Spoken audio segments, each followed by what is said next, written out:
come home, get a win, and get a pick to boot? It felt good coming home. A lot of friends, a lot of family. I have a few teammates, high school teammates on opposing team. It was my first career pick, so it's gonna be one of those I'll never forget. How did you guys feel about coming out and holding that offense, which is, I think it was averaging 40-some points a game, to just 14? We knew coming to the game that they had a really good offense. They was going to try to get us with different eye violations, motions, and they were going to try to get us early with tempo. So we came in on defense with the mentality that we just had to stand up and play good defense, and that's what we did. Did you notice a little bit more motion and a little bit more play fakes in the second half that kind of caught your eye, a little bit too much eye candy? Yeah, most definitely. We came into the second half. We knew they was going to do that, try to just get things going on offense. And, I mean, they got us a little bit, but we rallied back on defense, and we got stops when we needed to. Did y'all emphasize putting Alabama behind you? Coach had talked about it on Monday and saying that was a key point. How about y'all? Yeah. As the players, we knew that this was going to – Coach is always just saying, like, this was going to be a trap game. He was just telling us, like, they just as good as a team when they're going. And we just knew as a team that we was going to have to put the game behind us and move forward. So that, I don't know, that's pretty much what we did. Coach said you had 60 people here. How many did you really have? It was about 60. Yeah, probably a little bit more. I don't know the exact number, but last time I checked my mom, it was about 60. Yeah. You talk about how big the turnovers were for you guys, the interceptions, getting off to the hot start, just kind of how that establishes. You guys played off of what you did last week, just building on that. We knew coming to this, coming here that we was gonna have to bring our own juice. It was an early game. It's not the same as playing in Calfield where you have 105,000. So we knew that as a defense that we was gonna have to come out, make turnovers, get the game going, help offense get going, and that's what we did. How does this help you guys going into next week's ball game with South Carolina, starting to stack wins? Kind of like what you did a year ago against Florida after that big win.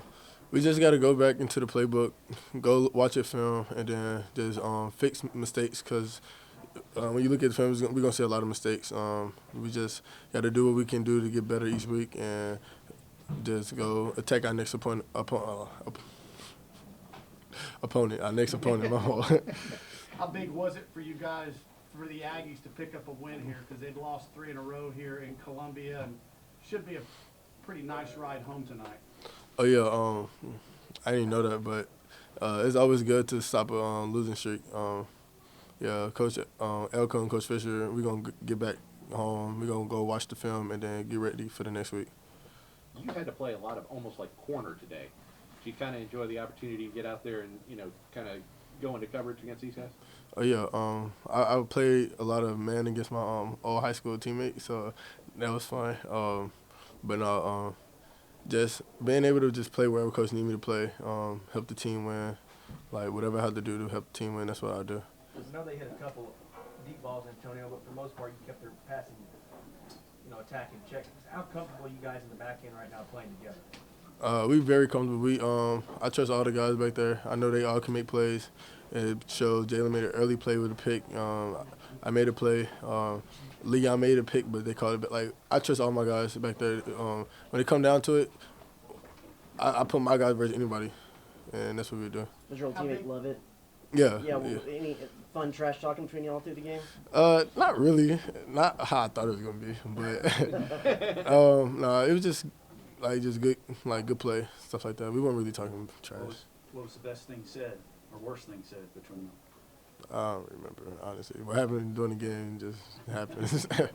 What was it like for you guys to play with the lead and keep the lead, stretch the lead, and just, not having to worry about, I don't mean worry, but having that lead?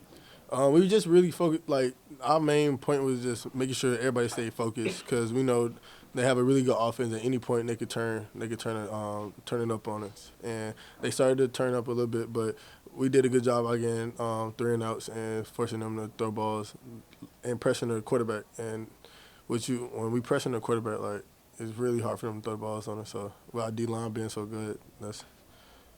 What was the most special thing said to you when you went over and talked with your family after the game that stands out to you?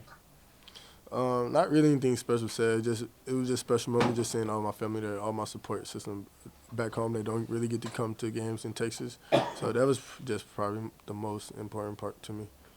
You said earlier this week that you loved having the opportunity to play football in Texas. That was something you always wanted to do.